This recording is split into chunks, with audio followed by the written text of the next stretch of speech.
espectáculo más bochornoso, qué espectáculo más ruin y miserable, por utilizar dos calificativos que le eran especialmente caros a Mariano Rajoy, al que fuera presidente del gobierno, está dando el gobierno de España, está dando Pedro Sánchez Castejón y todos sus ministros, no siendo los más rezagados en este espectáculo absolutamente vergonzoso, los 5 ministros comunistas del gobierno, desde el pasado jueves 19 de mayo, en que el rey emérito, don Juan Carlos I, quien fuera jefe del Estado durante 39 años, aterrizara en el vigués aeropuerto de Peinador. La izquierda y la ultraizquierda, los enemigos de España, los enemigos de la libre y democrática convivencia entre los españoles, están rabiosos, están echando espuma por la boca porque un ciudadano libre, sin ningún tipo de causa pendiente ante la justicia, ha vuelto a su país después de agosto de 2020, después de casi 2 años sin poder pisarlo, en una suerte de exilio forzoso al que se le sometió, al que se le obligó,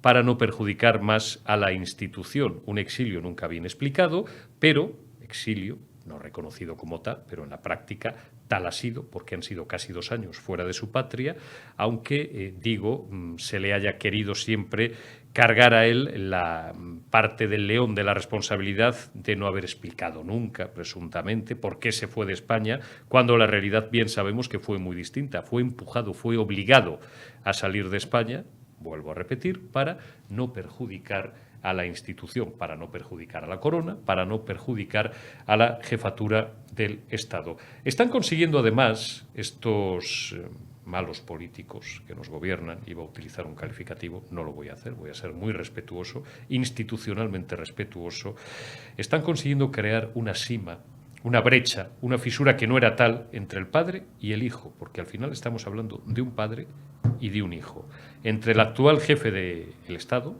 actual rey, Felipe VI, y el que lo fuera durante 39 años.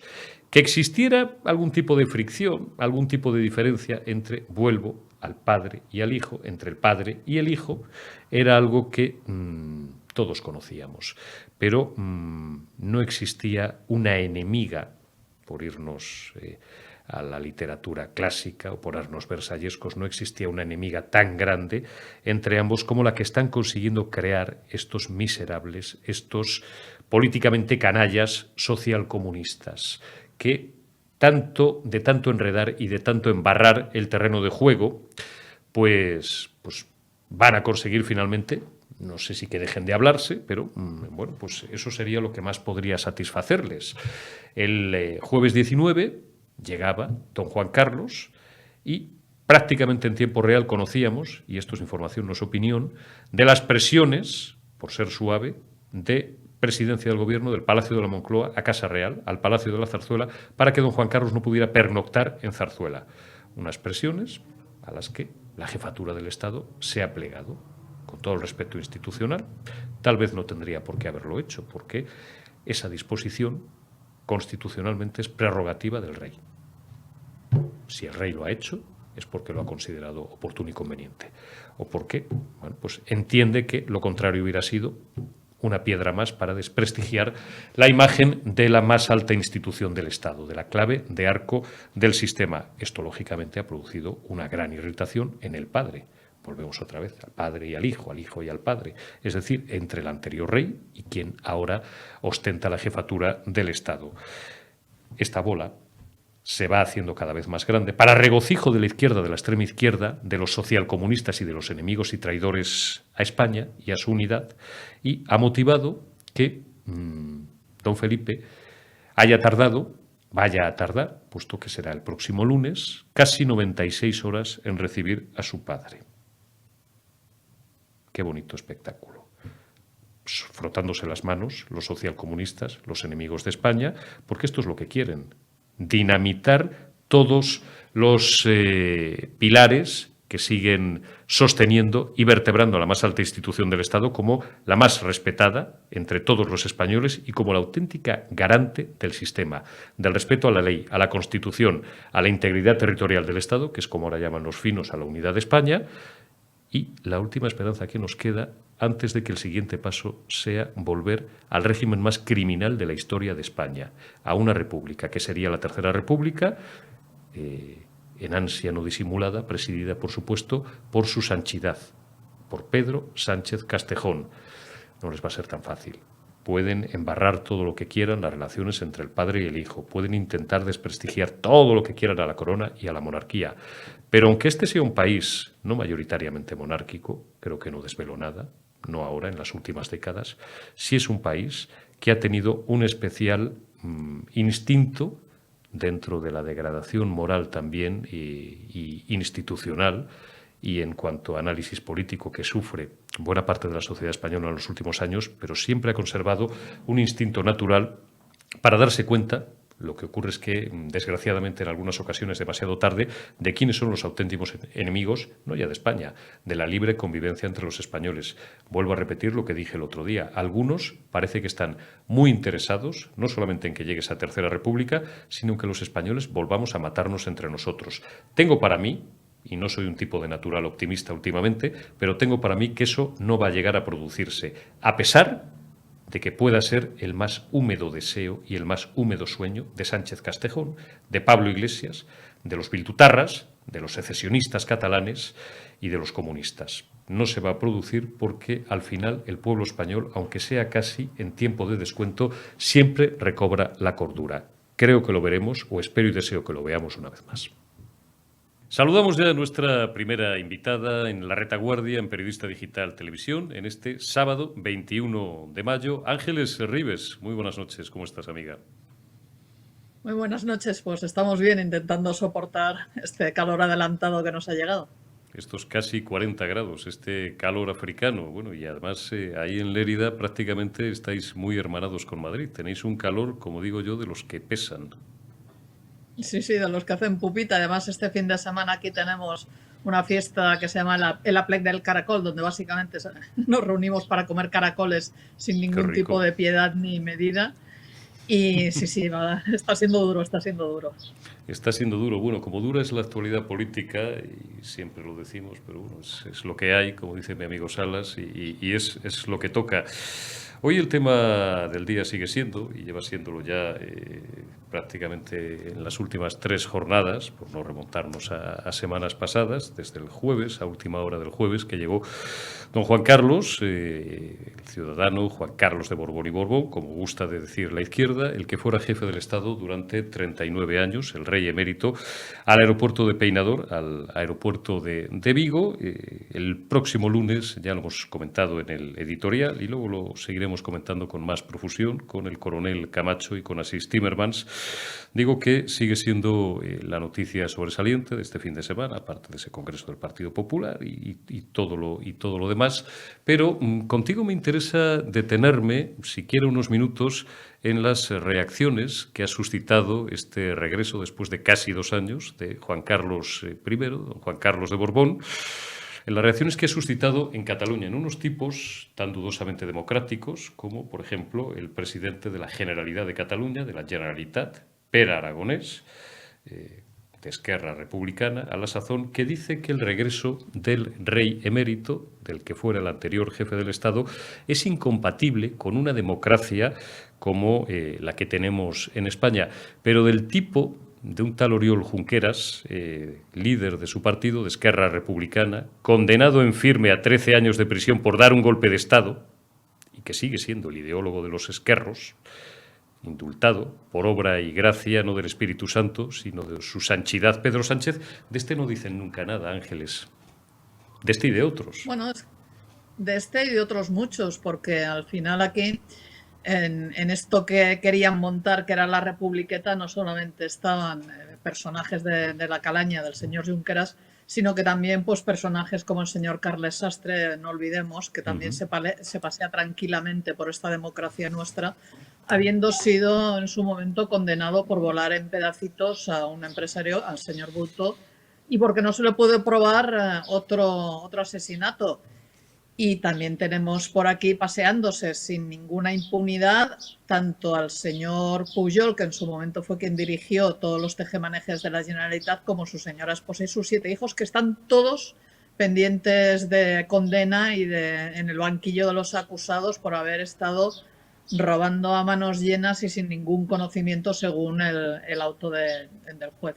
Lo cual Al final aquí el gran problema que tenemos es el que hemos dicho siempre, que los medios de comunicación que manejan el señor Aragonés y todos sus compañeros solamente van a dar una versión, y es la versión de que, uy, qué mal el emérito que se está paseando por España cuando resulta que no tiene ninguna causa pendiente ni nada que justificar.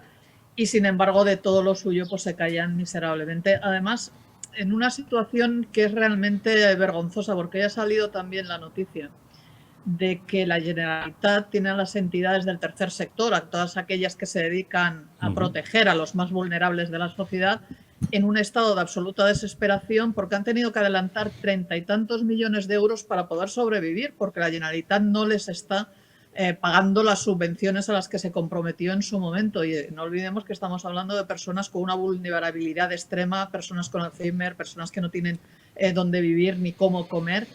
Y resulta que este señor que se indigna porque el rey emérito esté en Sanjenjo ahora mismo, pues a él no le indigna absolutamente nada el que tenga a buena parte de la sociedad catalana en un estado de absoluto abandono y desolación.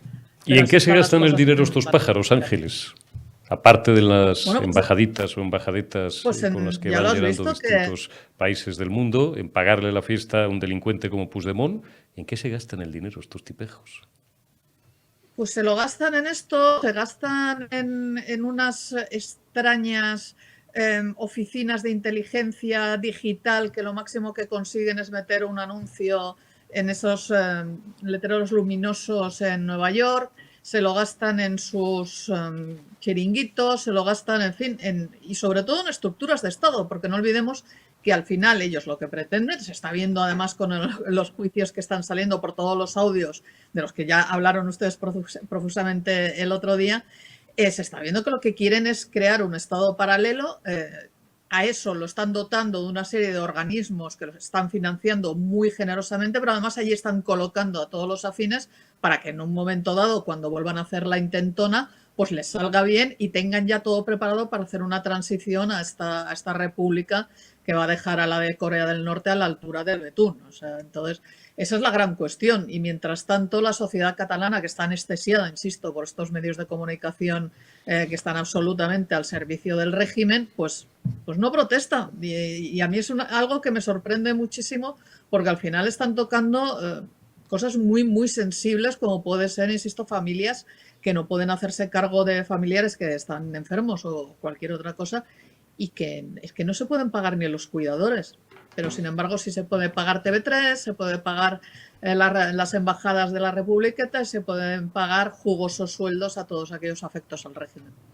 Ángeles, ¿qué se ha hecho de la famosa mesa, la mesa guadiana, como yo la denomino, esta mesa con la que bueno, pues Pedro Sánchez volvió a amagar o a intentar colocarles cual zanahoria al final del extremo de un largo palo a los independentistas y en la que bueno, pues, se acepta esa irracional relación de bilateralidad que no está entre un presunto Estado catalán o una presunta República Catalana y España, el Estado español, y con la que además, bueno, la última fricción que hubo entre los dos socios a cuenta del famoso espionaje de Pegasus, pues el gobierno intentó aplacarles o calmarles con la reedición o con la repromesa de que esa mesa se iba a reunir o a volver a reunir. Después, durante unos días, por las promesas de Pedro Sánchez, ya sabemos que se las lleva el viento, pues parece que se ha dejado de hablar del asunto.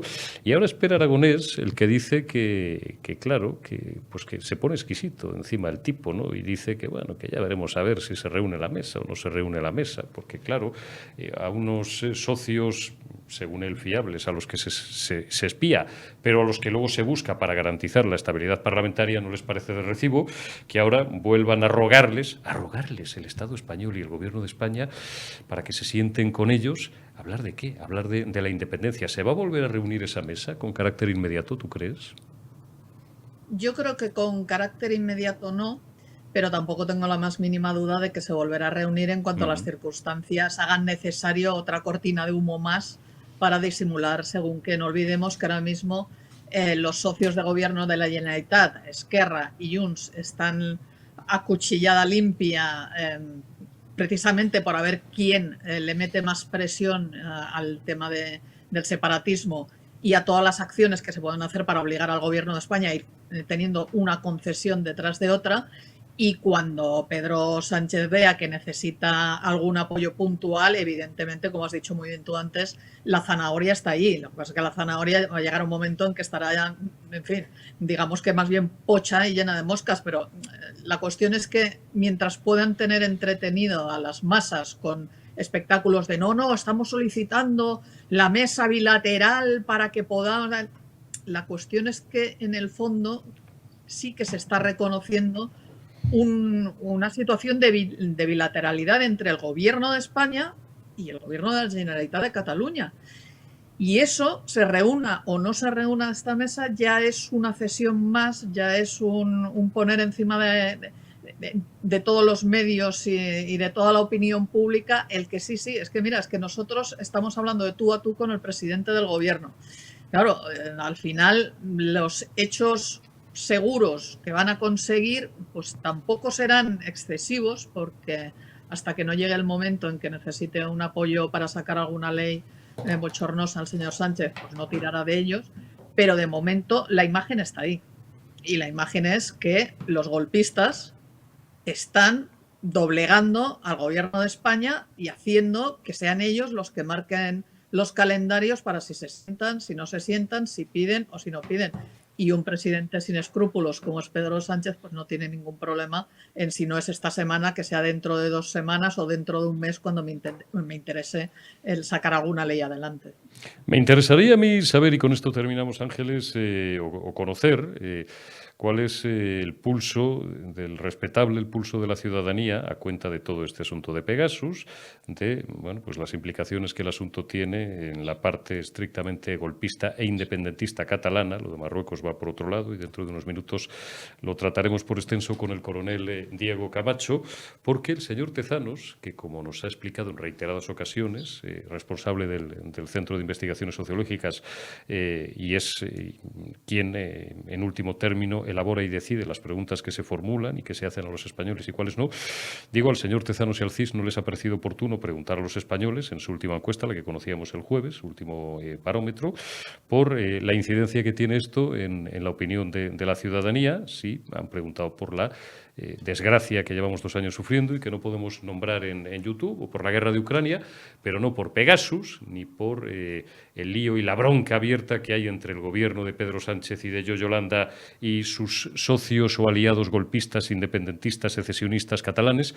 Por nada de esto ha preguntado el CIS de José Félix Tezanos. Al CIS es que le importa cero, ¿no?, todo lo que pasa en Cataluña. Tampoco preguntan por asuntos relativos a ese sistema filofascista que tienen aplicado en la escuela y en las universidades catalanas, donde no solamente nuestra lengua, el castellano, la lengua oficial del Estado español y hablada por 700 millones de personas en todo el mundo, está siendo perseguida y sojuzgada, sino por la persecución a ciudadanos que se salen de esas filas de camisas negras y de lazis, de lazos amarillos, que conforman un pensamiento único y dominante que amenaza con expulsar en pocos meses pues a los que sigan saliéndose de su carril. Esto es un poco bochornoso y probablemente entristecedor para todos los que seguís peleando y batallando día a día en Cataluña, Ángeles, porque las cosas sean distintas o porque exista cuando menos una razonable y lógica pluralidad. Fíjate que yo creo que el CIS no ha preguntado por estos aspectos, probablemente porque las respuestas no le gustarían. Es decir, a nivel de... por los ámbitos en los que yo me muevo, yo sabes que vivo en una ciudad de 140.000 habitantes, y ahora mismo los problemas que tiene la ciudadanía son muchos y variados, y te aseguro que el de Pegasus para nada es uno de ellos. Es más, es un tema que en medios de comunicación y sobre todo en redes sociales, entre el separatismo, están intentando machacarlo mucho y estar poniéndolo siempre encima de la mesa, pero tiene muy poca repercusión al final, porque yo creo que con buena lógica hay una gran parte de la sociedad que entiende perfectamente el que cualquier Estado de derecho tiene unas herramientas que tiene que utilizar para defenderse a sí mismo de gente pues como la que ha protagonizado un golpe de Estado en Cataluña, que lo hemos visto todos. Entonces, probablemente si hicieran la pregunta y lo pusieran en el nivel de prioridades de ¿a usted qué es lo que más le preocupa? Pues probablemente estarían hablando más de la guerra de Ucrania, más de la crisis económica, más de las secuelas terribles que arrastramos de la pandemia y muy poquito de Pegasus. A quien le interesa mantener este tema vivo y fresquito para victimizarse constantemente es a los separatistas. Los mismos que en su momento espiaron de forma ilegal, aquí sí, a un montón de personajes, no solamente de la vida pública política catalana, sino también a periodistas, en fin, a mucha gente, y ellos mismos no quisieron investigarlo. Entonces, al final, la sensación que una tiene es, primero, que Pedro Sánchez, insisto, que es un personaje sin escrúpulos, una vez ha salido todo el tema de presuntos espionajes y tal, no ha tenido ningún pudor en sacrificar a aquellos que han hecho las cosas correctamente, véase la directora del CNI, que por las noticias que yo tengo había una autorización por parte del Supremo y por lo tanto se estaban haciendo las cosas conforme a derecho, pues se la carga, no pasa nada, a por otra y ya está. Y sin embargo, quien no se carga es a los protagonistas del golpe de Estado y no solamente no se los carga, sino que además los indulta, sino que además los tiene de socios. Sí, es desolador, lo es, desde luego, pero insisto, yo creo que el tema de Pegasus ha calado poco en el ciudadano medio, normal y corriente que tiene otros problemas bastante más acuciantes ahora mismo. Ángeles Ribes, concejala no adscrita del Ayuntamiento de Lérida, digo no adscrita, ahora sí que ya, creo desde hace unos días, Ángeles, mínima coletilla final de esta agradable charla, como todas las que mantenemos tú y yo, ya, digo desde hace unos días, me comentabas y he visto también en tus redes sociales que ya estás completamente desvinculada de Ciudadanos, no tienes absolutamente ya nada que ver con el que fue tu partido, tu proyecto y tu ilusión durante muchos años. Sí, ya como sabes, llevamos al juzgado la expulsión que nos había hecho el partido a mi compañero José María Córdoba y a mí. El juzgado ha decidido que la expulsión era conforme a los estatutos del partido. Obviamente no entra en si los estatutos del partido son más o menos liberticidas o no, cosa que yo sí que considero. Y ahora estoy completamente desapegada de un proyecto que yo pues ayudé a nacer y a crecer, pero que se ha convertido en algo que no era realmente en lo que se debería de haber convertido. Nosotros quisimos cambiarlo desde dentro, creíamos que se le debería dar todavía una oportunidad más al proyecto de Ciudadanos, pero visto cómo están las cosas, pues la verdad es que yo creo que Ciudadanos está abocado a un triste final, que muchos de sus afiliados y de algunos de sus cargos que han estado trabajando mucho y muy duro no se merecen, las cosas como son, pero que sí se merecen aquellos de la cúpula directiva, presidenta, comité ejecutivo, etcétera, que han tomado una serie de decisiones no solamente estratégicas, sino también de organización absolutamente suicidas y desastrosas, y van a conseguir cargarse el que para mí en su momento fue el proyecto más interesante políticamente hablando desde la transición, y que pasará, como dice la película, como lágrimas en la lluvia. Como lágrimas en la lluvia. A ver si aprovecho en lo que queda de fin de semana y me vuelvo a ver por 15ª vez Blade Runner. A ver si me evoca alguna sensación que me dé o que me arroje alguna luz sobre toda esta locura que estamos viviendo en España, tanto políticamente como económicamente como socialmente. Ángeles Ribes, siempre es un placer el charlar contigo, amiga. Cuídate. Muchas gracias a vosotros, un abrazo y seguir transmitiendo la verdad. Ahí estamos. Hasta la próxima, Ángeles. Cuídate. Creo que tenemos ya al coronel Diego Camacho, coronel de infantería, experto en todo lo que tiene que ver, siempre digo lo mismo, nunca se puede decir el que más, pero una de las personas que más sabe en España y fuera de España de inteligencia, de servicios de inteligencia, de servicios secretos, de información, de contrainformación, de propaganda, de contrapropaganda, junto con mi amigo Fernando Rueda y algunas otras personas. Bien, es verdad que Fernando, al igual que un servidor de ustedes, es periodista y, por tanto, aplica el foco y el análisis propio de los periodistas. Y Diego Camacho, por encima de todo, por encima de todas las cosas, es un militar. Es coronel de infantería. Tengo mucho gusto en saludarle y vamos a charlar unos minutos con él, largo y tendido, de algunos asuntos. Varios, distintos, pero todos ellos de candente, de rabiosa actualidad y del máximo interés. Mi coronel, muy buenas noches, ¿cómo estamos? Buenas noches, Eurico. Pues bien, personalmente, gracias. Espero que tú estés bien también. Bien, la verdad, un poquito cansados y además algunos se nos nota especialmente, ¿no? Porque es verdad que a veces asumimos, pero bueno, es parte de nuestro trabajo, de nuestra obligación, de nuestro oficio y además estamos encantados de ello, ¿no? Asumimos, ahora dicen los millennials, a los que gustan mucho los neologismos, esto del multitask. Bueno, pues asumimos muchas tareas y muchas funciones diferentes, pero bueno, pues mientras el cuerpo aguante, aquí seguiremos, porque, insisto, es nuestra obligación y es más necesaria que nunca, porque cada vez abundan menos los medios independientes. Lo primero, tenemos que empezar, mi coronel, tenemos que empezar, Diego, felicitándote y te voy a dejar que seas tú mismo el que lo expliques, porque has tenido, me dio especial alegría recibir hace 48 horas, hace un par de noches, un WhatsApp tuyo a las 9 de la noche diciéndome, Eurico, me han absuelto. Te han absuelto de una persecución judicial que te ha robado parte de la calma en los últimos meses a cargo de un tipo que ha liderado un partido, afortunadamente ya no lo lidera, está fuera de la escena política, un tal Pablo Iglesias. Si Podemos no hubiera existido en España, nunca, no hubiera pasado absolutamente nada, y un tipo, por lo demás, enemigo de España, enemigo de la libertad y enemigo de todos los que hacemos de la libertad, de la verdad y de la unidad de España y del patriotismo en nuestra bandera. Para los espectadores que no estén familiarizados con el pleito judicial que tenías con Pablo Iglesias, ¿en qué consistía esto exactamente, mi coronel? Bueno, era una querella criminal que me había impuesto por un presunto delito de calumnias e injurias. Entonces, bueno, en principio esta querella fue archivada por la juez de instrucción.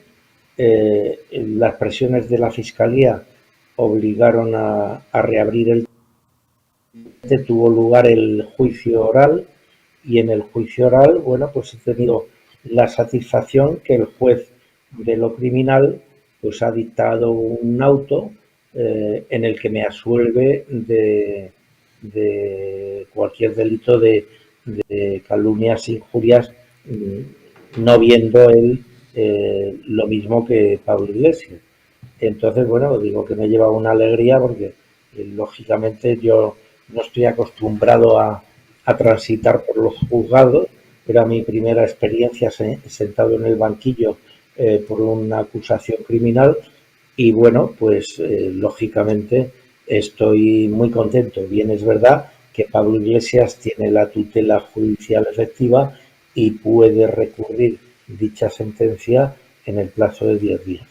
Y no me cabe duda, mi coronel, de que lo hará. Es llamativo que tenga la piel tan fina unos tipos que tienen el triste honor, entre otros muchos, honor digo con carácter irónico, lo digo irónicamente, de tener entre sus filas a militantes, a cargos públicos, a diputados incluso, ¿no? Como hemos sabido recientemente, condenados en firme por delincuentes, por agredir a policías, tenían una tipeja en Ávila pues que estaba bueno, pues acusada junto con otra persona de nada más y nada menos que del asesinato o de complicidad con el asesinato de su primera pareja, de su primer marido. Tienen abiertos una miríada de procesos por financiación irregular, procesos bueno, pues que tienen que ver con unas cantidades de dinero ingentes, no justificadas, nunca bien justificadas, provenientes de potencias extranjeras como Venezuela, que en función de los atestados y de las instrucciones judiciales, las distintas que hay abiertas, pues habrían coadyuvado pues, como mínimo a financiar a eso que han llamado partido político, que yo siempre he sostenido que no lo era, que era otra cosa, Podemos, y vaya usted a saber presuntamente, no lo digo yo, presuntamente vaya usted a saber si parte no habrán ido a los bolsillos de estos pájaros. Digo, pues estos son los que luego tienen la piel muy fina y enseguida te llevan al juzgado, mi coronel. Vuelvo a repetir una frase que me gusta mucho, el mundo al revés. Bueno, hombre, a mí lo que más me preocupa de este asunto es que Unidas Podemos, esta organización política, liderada antes por Pablo Iglesias y ahora, bueno, pues no se sabe muy bien. Sí, por una tal Yone Belarra, pero bueno, con la sombra que planea de una tal Yolanda Díaz, que no es de Podemos, pero que compite con ellos en el mismo espacio político por robarles los votantes y que acaba de presentar una plataforma que se llama Suma o no sé qué. En fin, el caínismo habitual, afortunadamente para los demócratas, de los comunistas, que están muy acostumbrados a matarse entre ellos. Sí, por eso decía que no se sabe muy bien quién predomina en la plataforma, pero vamos, a mí lo que me preocupa de Unidas Podemos no es su ideología, sino en que yo realmente, como te pasa a ti, pues estoy en el campo de la unidad de España, de profundizar la democracia, de afianzar un Estado de Derecho que cada vez es más débil y cada vez está más en peligro. Y bueno, yo lo que percibo de esta asociación es que está en una esfera diferente de desconstrucción de la nación y en una palabra de si yo soy un patriota, yo les percibo a ellos como todo lo contrario. Entonces, eso es lo que realmente a mí me preocupa, porque además, al formar parte del gobierno de coalición, pues indudablemente tienen una influencia en todos nosotros indudable. Y, claro, pues en esta situación, si tú defiendes el patriotismo y el interés general, y otras personas están metidas en un proceso revolucionario desde el propio gobierno, pues claro, la lucha se va haciendo cada vez más difícil según que avanza el tiempo en que esta gente permanecen tomando decisiones precisamente con las personas o con los grupos que quieren la disgregación de España. Eso es como yo lo percibo. Mi coronel, vaya un lío que se ha organizado con el regreso a España, como dice la izquierda y la ultraizquierda y los enemigos de España, del ciudadano Juan Carlos de Borbón y Borbón, del rey emérito, decimos nosotros, o del rey, puesto que siempre explico que uno es rey desde que nace hasta que se muere, por mucho decreto de abdicación que haya habido en 2014, del rey don Juan Carlos. Digo, vaya lío, vaya fricciones. Yo creo que hubieran podido ser más que evitables la mayor parte de ellas entre el gobierno y Zarzuela, Zarzuela y gobierno, entre el propio don Juan Carlos y Zarzuela y el jefe de la Casa Real, que no es ni más ni menos que el actual rey, el actual jefe del Estado, que además es su hijo a la sazón, Felipe VI. ¿A quién beneficia todo este follón? ¿Por qué en este país, en España, no aprendemos de una maldita vez a normalizar algunas cosas? Claro, si los primeros interesados en embarrar el terreno de juego y en que las cosas no se normalicen son la izquierda y la ultraizquierda, que además están, pues desgraciadamente, en el gobierno, pues tenemos un problema. Bueno, yo lo primero que tengo que decir es que para mí Juan Carlos I es como se le debe llamar, lo de campechano y etcétera, son adjetivos que realmente lo único que hacen es tratar de ridiculizar a una persona.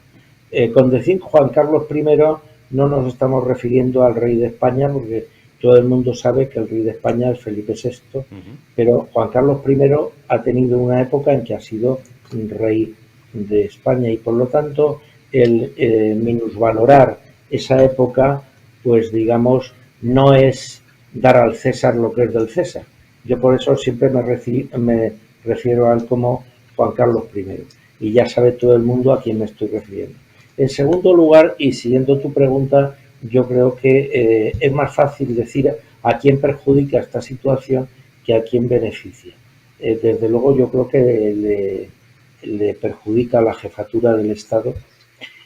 A mí personalmente como ciudadano, a dónde se traslade Juan Carlos I me preocupa, digamos, nada, me preocupa cero. Sin embargo, sí me preocupa que el presidente del gobierno, al parecer, le tenga vetado los movimientos al rey Felipe VI, impidiéndole irse a Ceuta o a Melilla, etcétera. Es decir, yo también creo, y ojalá esté equivocado, pero lo creo, que realmente a los partidos de izquierda que están haciendo campaña con el tema de Juan Carlos I, de si viene, si va y todo eso, tiene dos objetivos.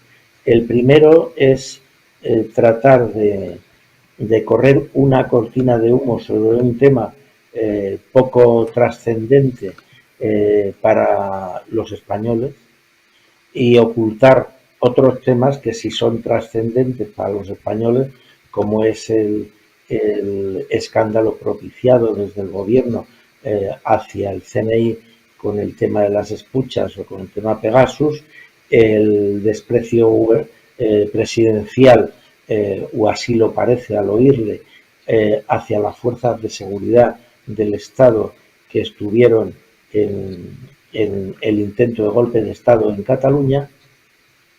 Y después hay otro objetivo que yo creo. A la izquierda no le interesa nada Juan Carlos I porque ya está perfectamente amortizado.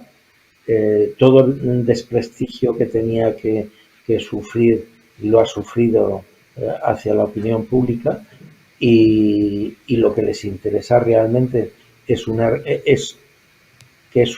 herramienta para atacar la institución que tenemos, es decir, la monarquía parlamentaria. Es decir, no es tan importante el seguir echando horas hablando de Juan Carlos I como que ese desgaste afecta a la Casa Real, afecta a la jefatura del Estado y afecta a esa monarquía parlamentaria que ellos quieren destruir.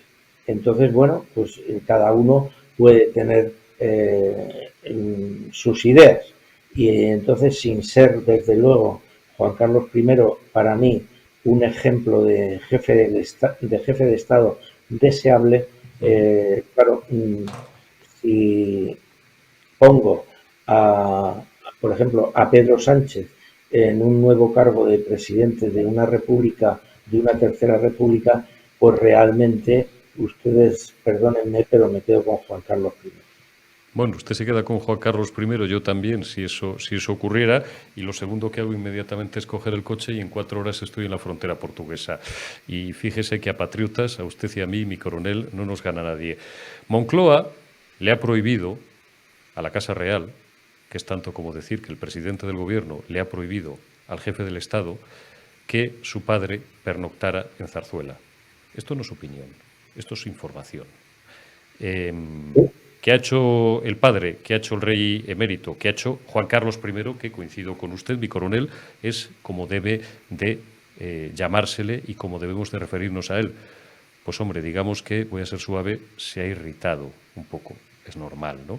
Y entonces, hasta el lunes por la tarde, o por la mañana, al mediodía, no recuerdo exactamente bien la banda horaria, creo que llega el lunes a las 8:30 a.m.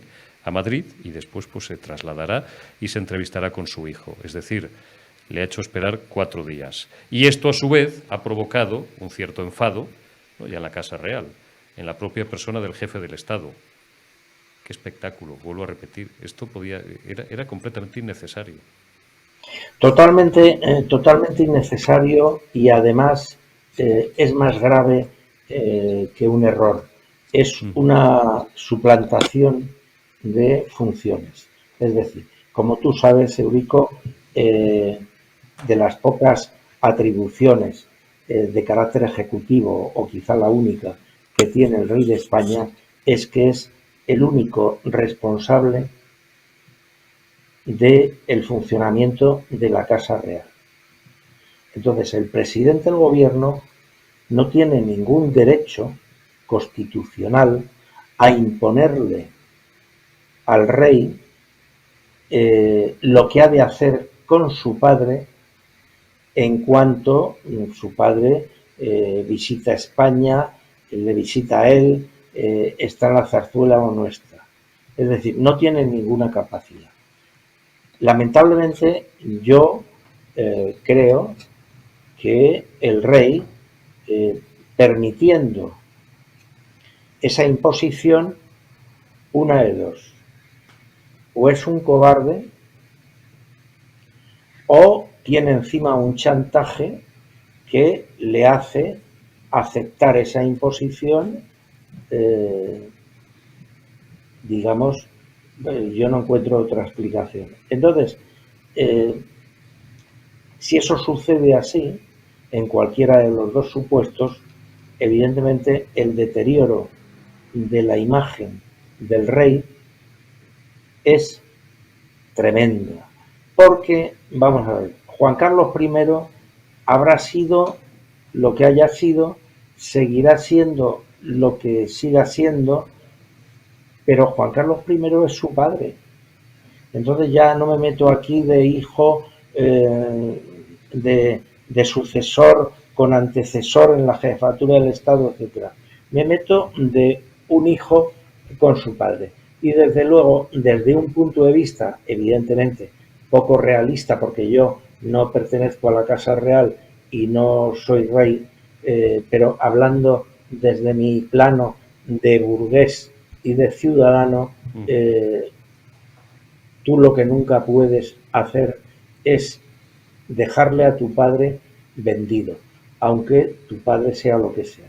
Y por lo que yo sé, el Juan Carlos I, pues si la Fiscalía ha archivado los temas que estaba investigando, si no hay nada en donde él tenga que dar explicaciones, porque no está, que yo sepa, no está enjuiciado, pues claro, esta especie de exilio obligado, pero sin saber realmente por qué motivo, ¿qué pasa? Se va a Abu Dhabi a residir allí porque lo que quiere es no tener una fiscalización de su patrimonio, de sus bienes, ya que en Abu Dhabi no se pagan impuestos. Pues yo no lo sé, pero la actitud de Felipe VI con su padre, a mí, repito, auténtico plebeyo, me parece completamente incorrecta. Y lo que es incorrecta y lo que es incorrecto para un plebeyo, pienso que para un aristócrata y mucho más para un rey, pues es todavía más problemático. Tal pareciera, mi coronel, que a don Felipe VI, a su majestad, le diera vergüenza el aparecer con su padre. Habrá foto, por lo menos, del encuentro, ¿no? Un encuentro al que además se ha dotado, desde el punto de vista ya puramente protocolario y de comunicación, etcétera, etcétera, de un carácter familiar, puesto que va a ser una entrevista, un encuentro en el que también va a estar presente la reina doña Sofía, etcétera. Usted dice que es cobardía.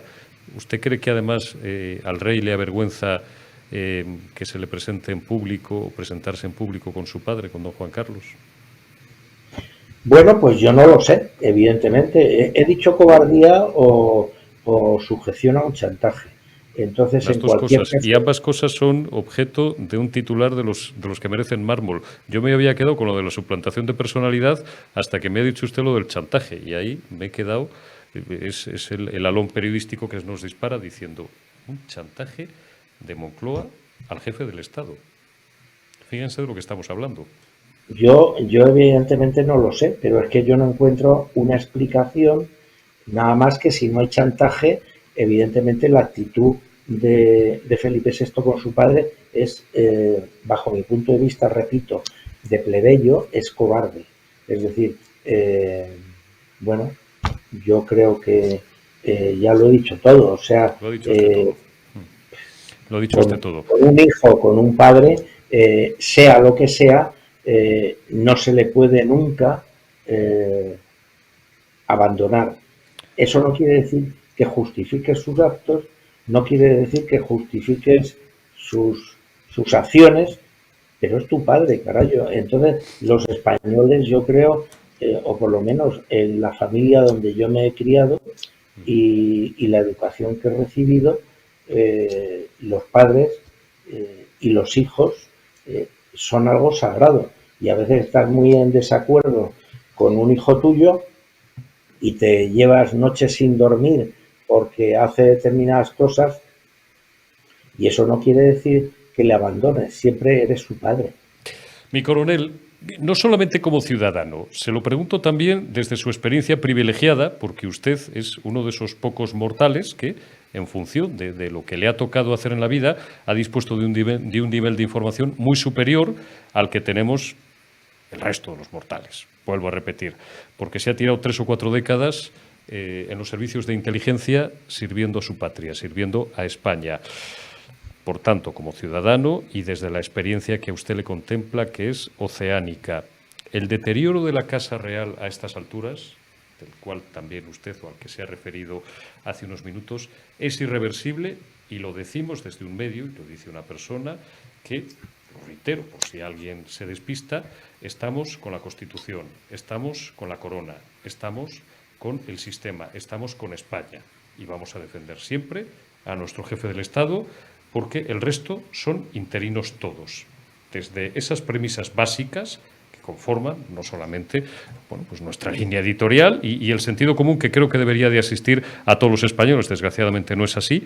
Se lo pregunto a Diego Camacho, ¿estamos a tiempo? Vamos a ver, yo creo que todo lo que la política puede estropear, la política lo puede arreglar.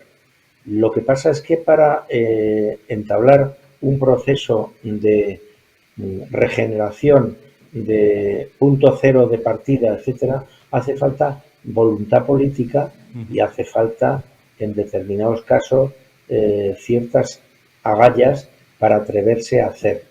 Es decir, si el camino de la Casa Real continúa, digamos, como hasta la actualidad, permitiendo que la jefatura del Estado sea sometida a órdenes por parte del gobierno que realmente no afectan el interés nacional ni la seguridad de los españoles, evidentemente el deterioro es irreversible.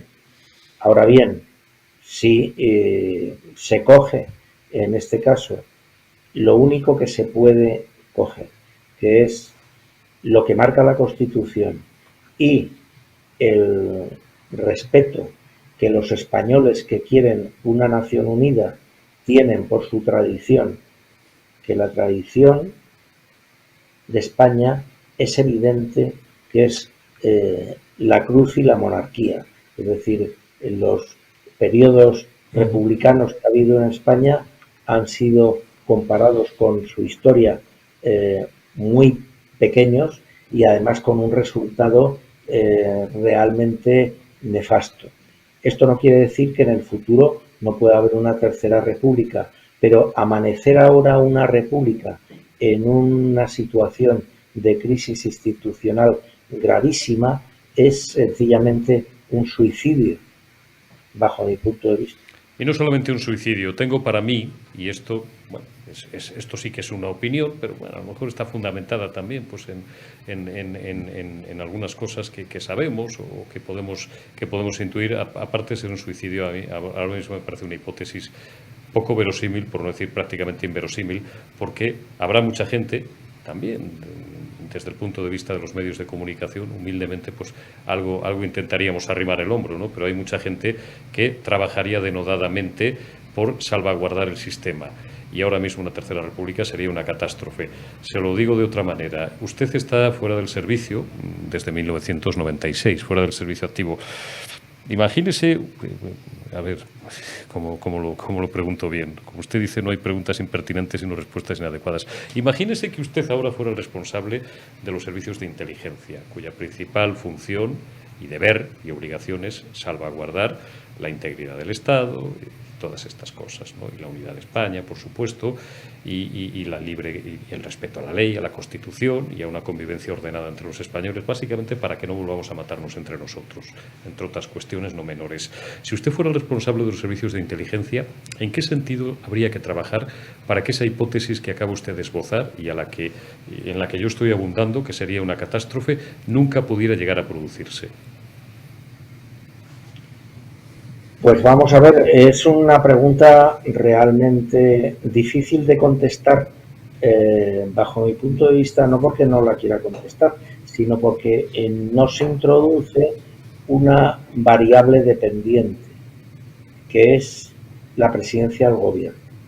Es decir, un servicio de inteligencia, sobre todo el español, que como sabes, Eurico, es único, a diferencia de lo que pasa en Estados Unidos, en Gran Bretaña, en Italia, en Francia, en fin, en países que tienen una organización de servicios de inteligencia más acorde para la seguridad nacional y precisamente para poder absorber situaciones de crisis como la que estamos viviendo. En España tenemos un solo servicio. Entonces, claro, ese servicio, que es una herramienta esencial para la defensa de la seguridad nacional y para, digamos, poner las medidas preventivas que tú dices para evitar amenazas que se ven en el horizonte, nada puede hacer o muy poco puede hacer si tiene en la presidencia del gobierno a una persona que todo indica está por la deconstrucción de España. Entonces, en una situación similar, un director de un servicio de inteligencia, no un director, sino el servicio de inteligencia español, su director, solo podría tratar de aguantar lo que pudiera capeando el temporal, tratando de que la moral de sus 3.000 funcionarios o 3.000 y pico funcionarios que tienen el servicio no se les hundiera la moral o empezaran a crear capillas o clientelas favorables a determinados partidos políticos o determinadas personas que eventualmente pudieran alcanzar más poder del que tienen en la actualidad. No sé si me he explicado. Se ha explicado usted perfectamente y se lo voy a preguntar por última vez, pero de otra manera. Se me acaban de olvidar de golpe los 31 años que llevo mirando esto y las 4, 5, 6 personas que haya yo podido conocer durante todo ese tiempo, ¿no? Voy a ponerme el traje de becario, con todo el cariño hacia mis queridos y respetados becarios y becarias. Claro, si nada más y nada menos que el presidente del gobierno, el responsable del Consejo de Ministros, no tiene ningún interés, por decirlo suavemente, en preservar la estabilidad del sistema, el respeto a la ley, el respeto a la Constitución, el respeto a la integridad territorial del Estado, que es como ahora se llama finamente la unidad de España. Los servicios de inteligencia, claro, no pueden hacer absolutamente nada. El Ejército tampoco puede hacer absolutamente nada, claro. ¿Esto es así? Bueno, el ejército puede hacer. De entrada te recomiendo, Eurico, que repases el artículo 8 de la Constitución. El artículo 8. Que precisamente está escrito en la parte más importante de la Constitución, que como sabes es la parte dogmática, es la parte que incluye la definición de lo que es la nación española, incluye el artículo 8 e incluye los derechos fundamentales de los ciudadanos. Entonces, en ese caso, al ejército sí que le compete, evidentemente, hacer lo que pusieron los constituyentes al redactar ese artículo 8 y que se puede repasar las propias palabras de Enrique Múgica, que fue el ponente de esa parte de la Constitución, para, si llegara en su momento, como creo que viene a decir Múgica, llegar a una situación en que, bueno, la razón no sirve de nada y un grupo de personas están empeñados en acabar con nuestra vida en común, con nuestro sistema, con nuestras libertades y tal, el ejército tiene el mandato del pueblo español.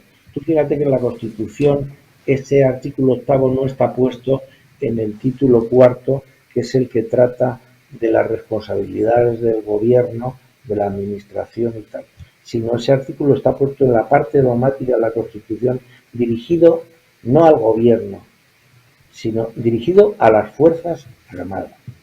Entonces, lógicamente, el señor Sánchez es un presidente del gobierno elegido legalmente en las últimas elecciones. Ahora, si este señor, por su manejo político, pierde la legitimidad en ejercicio, bueno, pues sencillamente hay que poner las cosas sobre la mesa y decir, si vamos a seguir por este camino, no estamos dispuestos a consentirlo, o usted tiene que cambiar de actitud. Pero claro, tener unos socios de gobierno, que el otro día le oía yo a este portavoz de H. Bildu, bueno, creo el señor Otegi, es que responsable venía a decir que bueno, animaba que realmente el objetivo el objetivo estratégico tal, no con estas palabras porque no las recuerdo exactamente, pero el mensaje era, lo nuestro es romper España. Entonces, romper España es romper el Estado de Derecho, romper el régimen político actual y, evidentemente, lanzarnos por una senda revolucionaria. No se sabe muy bien, nada más que en beneficio de un grupo de personas que quieren crear sus pequeños estaditos dentro de tal, y entonces, bueno, en ese momento está evidentemente en riesgo la integridad territorial y política de España. Entonces, ese objetivo está declarado por un aliado del gobierno de la nación. Entonces, el gobierno de la nación no renuncia a esa alianza. El gobierno de la nación mantiene esa alianza. Para mantener esa alianza, pues acerca presos o hace lo que sea menester. Bien, pues en esa situación estamos ahora mismo los que defendemos la unidad de España. ¿Qué te diría, Eurico? Yo creo que a mí nadie me representa ahora mismo en el gobierno. Entonces, si el gobierno va por ahí, yo personalmente no quiero ir por ahí. Ni usted ni millones de españoles, mi coronel. El problema, en Estados Unidos, por ejemplo, hay mecanismos como el impeachment. En España, bueno, pues el más parecido que se me ocurre sería una moción de censura, pero claro, como la mayoría, la aritmética parlamentaria sigue siendo la que es, hasta que el presidente del gobierno, único facultado constitucionalmente para hacerlo, nos vuelva a llamar a las urnas, pues no hay números para esa moción de censura. Planteó Santiago Abascal, pero era evidente que lo hacía, bueno, pues con un carácter para algunos testimonial, para otros patriótico, en fin, no voy a entrar en eso, no es el objeto de la conversación, ¿no?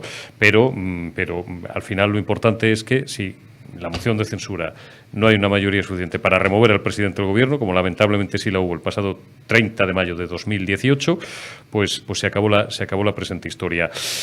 No le voy a robar muchos más minutos, coronel, pues yo creo que se nos ha entendido todo. Que le digo siempre lo mismo, fíjese con qué suavidad decimos las cosas y con qué corrección y con qué escrupulosidad, pero se nos entiende fenomenal, se le entiende a usted fenomenal y en fin, pues además nos consta, porque el feedback y la respuesta de la gente ha sido brutal desde la última vez que charlamos usted y yo.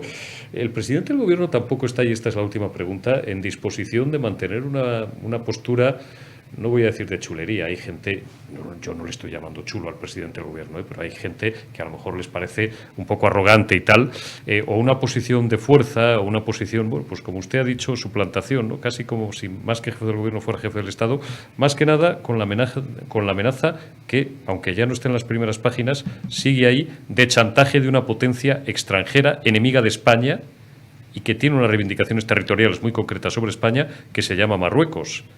Y vuelvo a repetir, todavía no ha salido ni la cuarta parte de la mitad de lo que debe de haber ahí, mi coronel. Claro, pero tú antes decías que los números no dan. Te recuerdo que en la moción de censura en la que Pedro Sánchez fue capaz de ganarla para desbancar del poder a Rajoy, tampoco tenía la aritmética. Pero, aparte de eso, en España han sucedido varias cosas. La primera, la que tú acabas de mencionar, referente a la política bilateral con Marruecos, el cambio de 180 grados sin haber consultado ni a su Consejo de Ministros, es decir, manteniendo una actividad autócrata. En ese cambio de política hacia el Sáhara Español, antiguo Sáhara Español, hubo una crítica generalizada entre sus propios aliados gubernamentales e incluso propios diputados de su propio partido.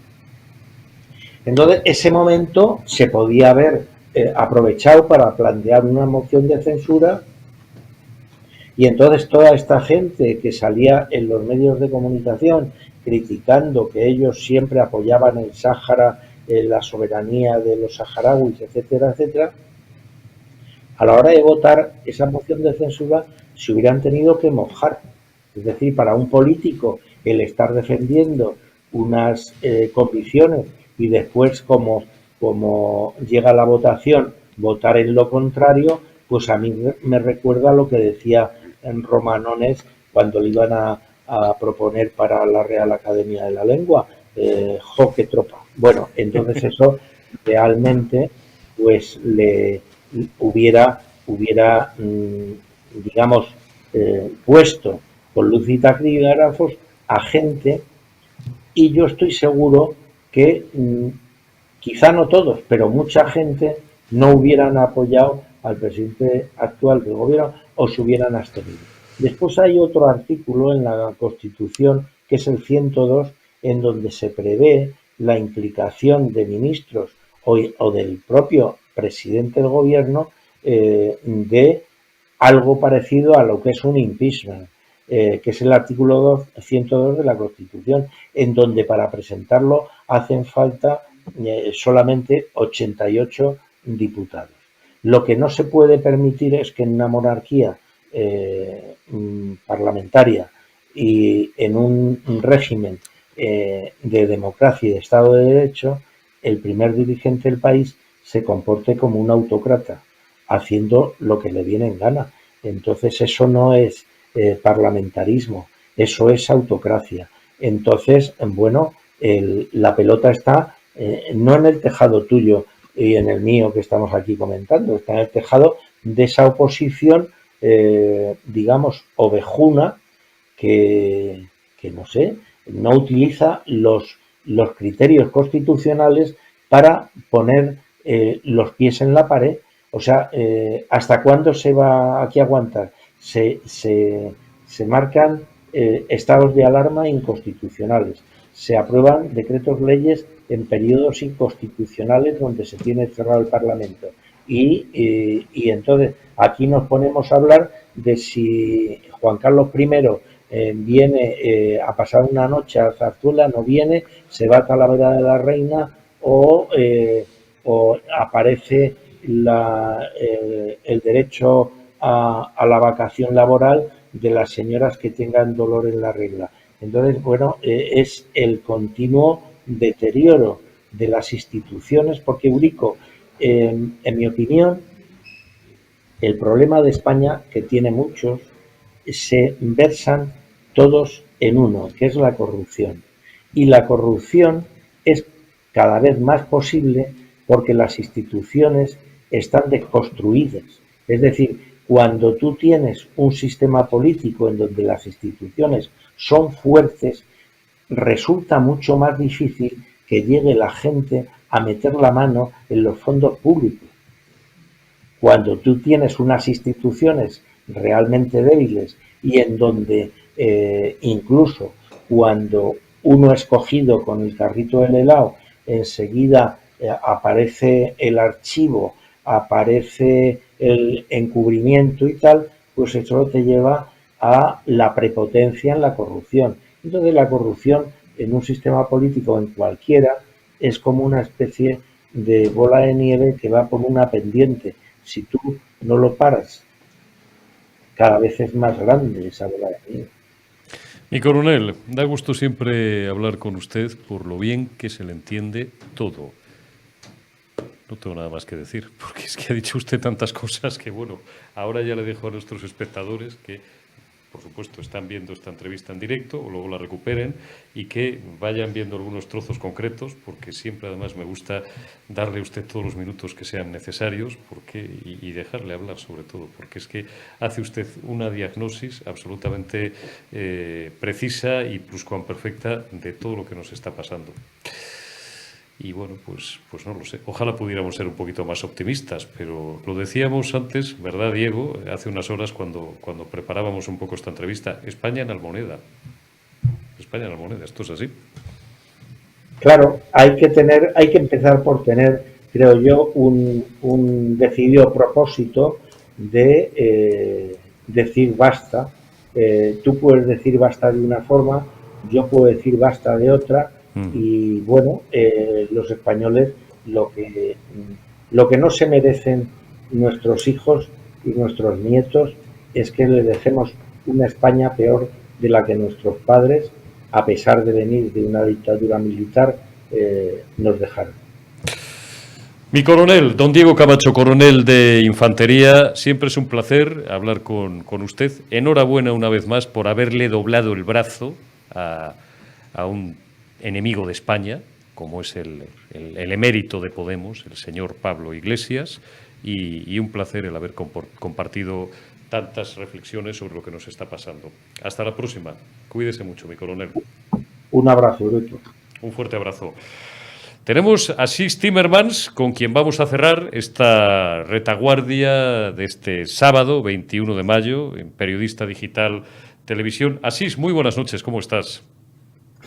Muy buenas noches, Eurico. Pues muy bien. Además, me ha parecido muy interesante la entrevista al coronel que estabas manteniendo. Tengo que pedirte disculpas porque te he tenido ahí unos minutos en el backstage, pero me pasa siempre que hablo con Camacho. Dice tantas cosas. Eso es lo malo. Eso es lo malo de prolongaría horas una entrevista con él. Casi siempre. No sé si me estabas oyendo. Disculpa, ¿me oyes? Sí, ahora te oía al principio con alguna dificultad. Ahora te escucho perfectamente, Asís. Vamos, si quieres, vamos a cambiar radicalmente porque ya de política y de la visita de don Juan Carlos y de algunas cuestiones más, pues ya hemos hablado largo y tendido, sobre todo con el coronel Diego Camacho y antes con Ángeles Ribes. Y si quieres nos centramos, ya el pasado jueves tuve oportunidad de hablar un buen rato con Álvaro Climent, hablar, bueno, pues del informe del Banco de España, de las declaraciones de Escrivá, de la viabilidad, entre comillas, esa gran estafa, ¿no?, a la que nos llevan sometiendo desde hace décadas los políticos, del Pacto de Toledo, del sistema de pensiones y de todas estas cosas. Y hablaba también con Climent el jueves y voy a aprovechar, voy a hacer como una especie de adenda contigo, de prolongación de esa conversación, del cambio de contexto al que vamos a asistir en las próximas semanas. Para Climent estaba muy claro cuando el Banco Central Europeo, la señora Lagarde, bueno, pues diga, se ha acabado la barra libre, ahora el que quiera una copa, que se la pague, ¿no? Como en las bodas, a partir de no sé qué hora. Y tú me dijiste la última vez que hablamos, tú y yo hace un par de semanas o tres, Asís, que tú no tenías tan claro que se fuera a producir esa retirada de estímulos tan pronto y esas subidas de tipos, que por otra parte serían absolutamente catastróficas para una economía tan endeudada como la española. ¿Sigues teniendo la misma opinión?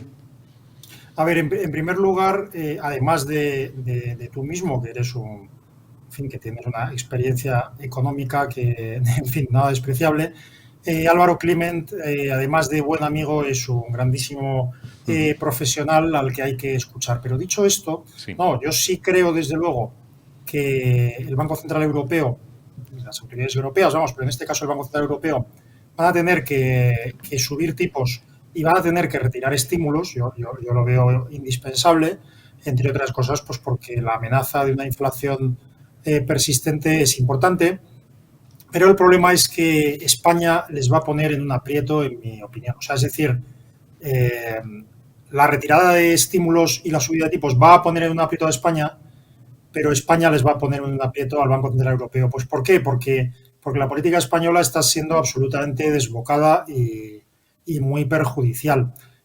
Como tú sabes, sabes mejor que yo, pero para simplificar muchísimo de cara a los oyentes, pues no especializados en economía, pues hay dos maneras, es discutible, pero hay dos maneras de regular la cantidad de dinero. Una es subir o bajar los tipos de interés, ¿verdad? A cuanto más bajes los tipos de interés, el dinero en circulación efectivamente es mayor. Y otra es retirar estímulos, que al final de lo que estamos hablando es de que el Banco Central Europeo está, de alguna manera, monetizando deuda, es decir, está ampliando la cantidad de dinero. Bueno, eso tiene que acabar. Y yo estoy de acuerdo en todo lo que dice Álvaro. Lo que pienso es que la situación española va a ser tan complicada que van a tener que hacer algún tipo de política específica para España. Es decir, van a tener que hacer una operación, algún tipo de intervención o de programa en España que garantice un ajuste. Porque es que, Eurico, es decir, no voy a ir de lo que no soy, ¿no? De adivino, ni de gurú, pero ¿quién va a comprar la deuda a España? Es decir, ¿cómo se va a financiar no ya las veleidades de politiquería de este gobierno, que es terrible, ¿no? Sus compras de voluntades, etcétera, sino quién va a financiar este gasto político y gasto en general del Estado español expansivo que no hay forma de mantener? El déficit estructural de España es inmenso. La deuda pública no es la más grande de la Unión Europea, estamos hablando de, bueno, depende de cómo la cuentes, en un torno a 140%, pero ocurren dos cosas. Una, que su expansión ha sido vertiginosa, y otra, que la capacidad de la sociedad española, digamos, para generar ingresos, para ir pagando esa deuda, es mucho menor que la de otras economías europeas. Todo este Italia, rollo, por ejemplo, siempre se dice que Italia, Asís, tiene un 170, un 180 sí, es sobre el verdad. PIB, ya, pero ya nos gustaría, y no es la primera vez que lo digo en estas cámaras, ya nos gustaría tener la cuarta parte de la mitad del tejido productivo industrial que tiene Italia, por ejemplo. Claro, claro, sí, sí, el problema no es solo la deuda que tengas, sino dos cosas: la naturaleza de esa deuda o la estructura de esa deuda, en primer lugar, y tu capacidad para satisfacerla. Esto es evidente. Claro. Pero bueno, es decir, sería largo de hablar, pero es que quiero decir que cada vez que cuando el gobernante español nos quiere eximir su culpa, siempre nos compara con lo que le conviene. Entonces, compara nuestro nivel de impuestos con Suecia. Bueno, sí, sí, pero ahora hablamos de eso, pero compara nuestro nivel de gasto público con algunas economías nórdicas. Sí, eso es verdad, pero en primer lugar ni es tan así. Nosotros tenemos un nivel de gasto público mayor, ni ese gasto público es tan rígido como en España. Ten en cuenta, por ejemplo, que cuando hablamos de funcionarios o de empleados públicos, el concepto de empleado público en España es muchísimo más rígido. Es decir, por ejemplo, en sitios como Suecia o Noruega ni se les ocurre que el 100% de los profesores universitarios o de los profesores de escuela o de los médicos en la medicina pública sean funcionarios. Tampoco contemplan, por ejemplo, tampoco se contempla aquí que más del 25% del gasto en sanidad en economías como la sueca o como la danesa, más del 25% es gasto privado, es decir, es elección de medios privados por parte de los usuarios de la seguridad social. Bueno, pero todo este rollo para decirte que nuestra deuda es grande, nuestra deuda estructural es enorme, nuestro paro es estructuralmente inmenso. Entonces, en estas condiciones, y eso es lo que decía yo, esa retirada de estímulos y esa subida de tipos de interés, que a mí me parece inevitable, va a tener que ser tratada de un modo especial para España. Es decir, va a tener que España, en mi opinión, ojalá me equivoque, no es...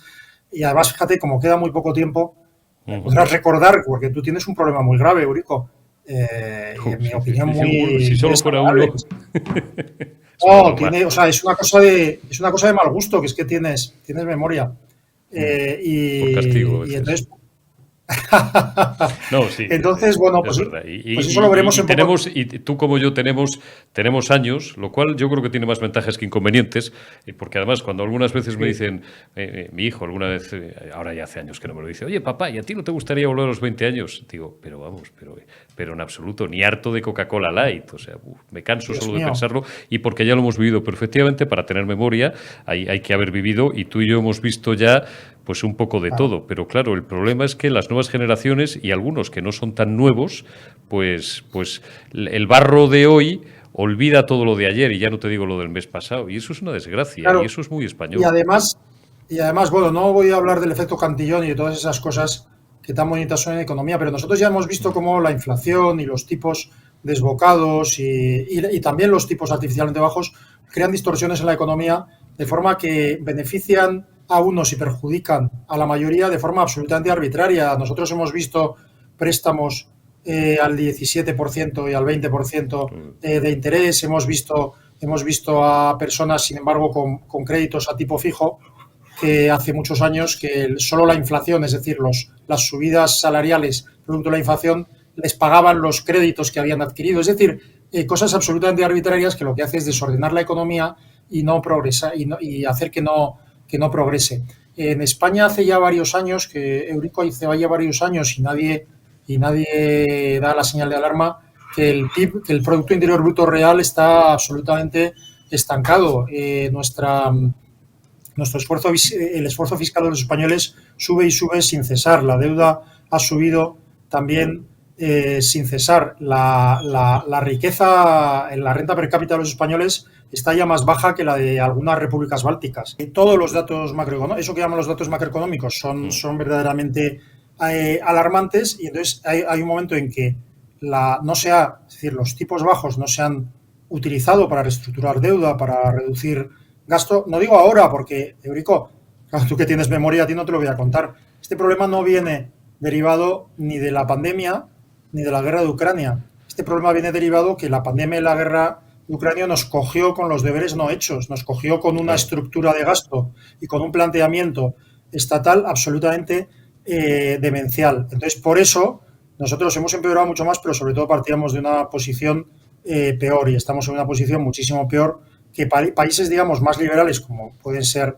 o que han seguido políticas más liberales, como puede ser Irlanda o algún otro, y también, pero también con países que han seguido una política más, digamos, social o socialdemócrata, como puede ser Alemania o puede ser otros. Nosotros estamos muy mal. Entonces, ¿qué decía yo hace Francia, sin ir más lejos, que tampoco está para tirar cohetes últimamente. Claro, ¿qué decía yo? Pues que yo creo que cuando en junio, efectivamente, yo creo que sí, la retirada de estímulos se va a plantear y la subida de tipos va a ser indispensable. Cuando suceda eso, yo creo que se va a tener que hacer algún tipo de intervención de acuerdo con España para que para que se reestructure el gasto público y para que aquí no haya un auténtico proceso de quiebra de las administraciones públicas y tampoco se siga exprimiendo hasta la muerte al contribuyente medio. Cierro, no estoy buscando el titular, contigo no lo haría nunca, como con muchos otros, no. con los mejores de todos los que pasáis por aquí, y contigo menos que con ninguno, pero vamos a ver a los hombres de negro. Bueno, sí, los hombres de negro, o sea, llevan aquí ya muchos años, aunque la gente no lo sepa. Claro, sí, España ya ha sido intervenida en alguna ocasión, en realidad, pero claro, no de esa manera, digamos, a veces... a pesar de que los panegiristas de Mariano Rajoy, a quien Dios guarde muchos años, digan que Rajoy, que parte es cierto, manontropo, no hay peor mentira que una media verdad, ¿no? Que evitó la intervención, bueno, sí, pero claro, si empezáramos a recordar que tendríamos para hora y media, pues las ayudas al sistema bancario, que no eran los bancos el problema, eran las cajas y otras muchas cosas. O sea que la lupa la tenemos, que es a donde quiero volver, la tenemos desde hace más de una década, sí. Sí, porque no, o sea, Mariano Rajoy ha sido una oportunidad perdida. Yo lo cuento alguna vez, Eurico, yo te lo cuento alguna vez, pero poco antes de entrar en el gobierno, el equipo económico, es decir, el despacho de Cristóbal Montoro, editó un libro que se llamaba Hacia una nueva política económica para España. Y entonces, cuando el miembro de ese despacho me lo regaló, me dijo, toma, vas a tener el privilegio de conocer la política que se va a hacer en España en los próximos meses. A los pocos meses retiraron ese libro del mercado. Porque lo malo es que algunos ya habíamos tenido la paciencia y nos habíamos sometido a la tortura de leerlo. Sí. Bueno, había alguna cosa muy interesante, pero no, por supuesto, las que escribió Montoro, sino las que escribió algún catedrático de Hacienda Pública, por ejemplo. Pero a los pocos meses retiraron ese libro porque el equipo económico de Montoro hizo exactamente lo contrario de lo que había dicho que iba a hacer. Fue una oportunidad perdida. Yo prefiero unas cuentas bien hechas como las de Montoro, que hacía bien las cuentas, que unas cuentas mal hechas como las de Nadia Calviño. Pero la política de gasto público socialdemócrata, o sea, fue una oportunidad perdida. No se bajó el gasto estructural, no se bajaron los impuestos, no se reestructuró todo esto. Pero bueno, ¿a qué llorar por la leche derramada, no? Es decir, en este momento yo creo que cuando se retiren los estímulos, cuando la inflación suba, cuando intenten combatirla mediante subida de tipos de interés, España se va a enfrentar a un problema serio, va a ser como un golpazo. Ya muchos lo han sufrido, Eurico, muchos lo han sufrido en nuestro entorno, en todos los entornos, muchos han sufrido el paro, nosotros hemos sufrido la inflación, o sea, estamos sufriendo la inflación, estamos sufriendo la pérdida de poder adquisitivo, pero yo creo que de repente nos va a venir un tortazo y a las personas que les coja con menos colchón, con menos recursos, con más necesidades económicas, a los que todavía tengamos hijos a los que pagar los estudios o en fin, necesidades que atender, pues de repente nos van a dar a todos un guantazo porque van a subir los tipos, porque van a bajar los sueldos, porque nuestro poder adquisitivo va a ser menor y porque va a haber unas medidas drásticas para evitar la quiebra de la economía española. Ojalá me equivoque, Eurico. Y entonces tendrá que venir el Partido Popular y Vox a arreglar, una vez más, en los últimos 40 o 45 años, arreglar el destrozo y el agujero negro tan brutal, por hablar en términos físicos o astrofísicos, que nos habrá dejado la izquierda y la ultraizquierda en este país. Don Asís Timmermans, como siempre, un placer el haber charlado contigo, amigo. Cuídate mucho y hasta la próxima. El placer ha sido mío y un privilegio de verdad. Gracias. Gracias, Asís. Y gracias a todos vosotros por habernos acompañado un día más en esta última retaguardia en Periodista Digital Televisión de la semana. Volveremos pasado mañana, será el lunes ya, 23 de mayo, habrá más noticias y os las contaremos con más analistas y con más disección fría, cruda de la actualidad, pero, en fin, si es lo que hay, pues es nuestra obligación el contárosla sin ambajes y sin ningún tipo de tapujos. Cuidaos y hasta el próximo lunes.